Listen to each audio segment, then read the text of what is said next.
एक समय की बात है जब पथिक यात्री अपनी दूर दूर की यात्रा या तो बैलगाड़ी से करते थे या फिर पैदल ही रास्तों को पार किया करते थे।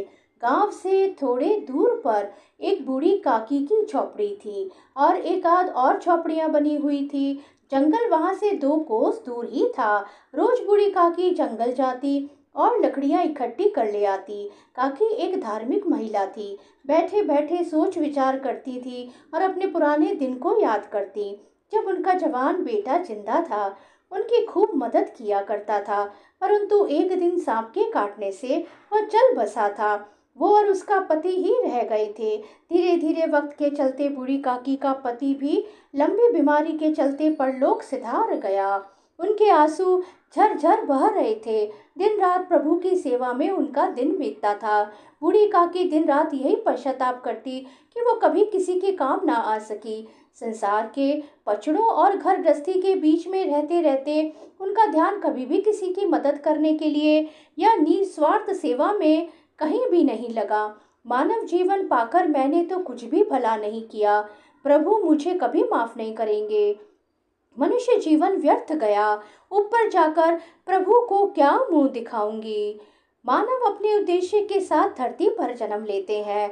लोगों में प्यार बांटे, निस्वार्थ सेवा दे, जरूरतमंदों को अन्न जल सेवा दे, हर प्राणी पर दया दिखाए, किसी दुखी और रोते हुए मजबूर जीव की हर तरीके से सहायता करें, उनमें मुस्कुराहट बांटे, खुशियां बांटे, शांति और प्रेम का पाठ पढ़ाएं। तब जब जागो तभी सवेरा। बस फिर क्या था। बूढ़ी काकी और जल से भरा मटका झोपड़ी के बाहर रखा ताकि आने जाने वाले पथिक यात्रियों को जल प्राप्त हो सके, और एक दिया दीपक जलाया जिससे कि यात्री रास्ता न भटके। अंधेरे में सही दिशा ये दीपक की रोशनी से जो है जगमगा रहा था।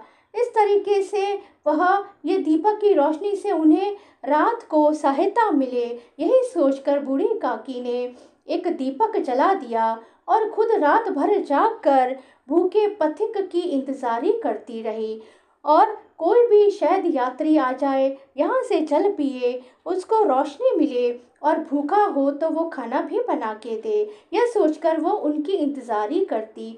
तभी किसी के पदचापों की आवाज़ काकी की झोपड़ी के आकर रुक गई। बूढ़ी काकी ने झट से झोपड़ी का दरवाजा खोला और देखा एक सन्यासी को जो मटके से जल पी रहा था। काकी को प्रणाम कर बोला, माँ मैं रास्ता भटक जाता, लेकिन आपके इस दिए की रोशनी ने मुझे सही दिशा का भान करा दिया और जल पीकर मैं बहुत ही आनंदित हुआ हूँ। प्रभु आप पर कृपा बरसाए रखे। अब क्या था, बूढ़ी काकी के हृदय का पश्चाताप एक एक करके आंसुओं से धुल रहा था। सन्यासी ने देखा माँ को रोते हुए, उन्होंने अपने थैले में से लड्डू गोपाल बूढ़ी काकी को दिए और अब ये आपके साथ रहेंगे। आज बूढ़ी काकी का उद्देश्य सफल हो गया था। सन्यासी जाते जाते बोला, माँ मैं वृंदावन जा रहा हूँ। और बोला, माँ तुम्हारे दीपक की रोशनी ने कितने ही भटके हुए यात्रियों को रास्ता दिखाया है। आपका कल्याण हो। और कहीं अंधेरे में वो गायब हो गया। हम सब वो ही दिया है, दीपक हैं। जरूरत है तो सिर्फ रोशनी दिखाने की। देखिए हमारे देश का अंधेरा हम हमेशा के लिए खत्म हो जाएगा और सूरज का प्रकाश, नया उजाला, नई उम्मीद और नई रोशनी से जगमगा उठेगा।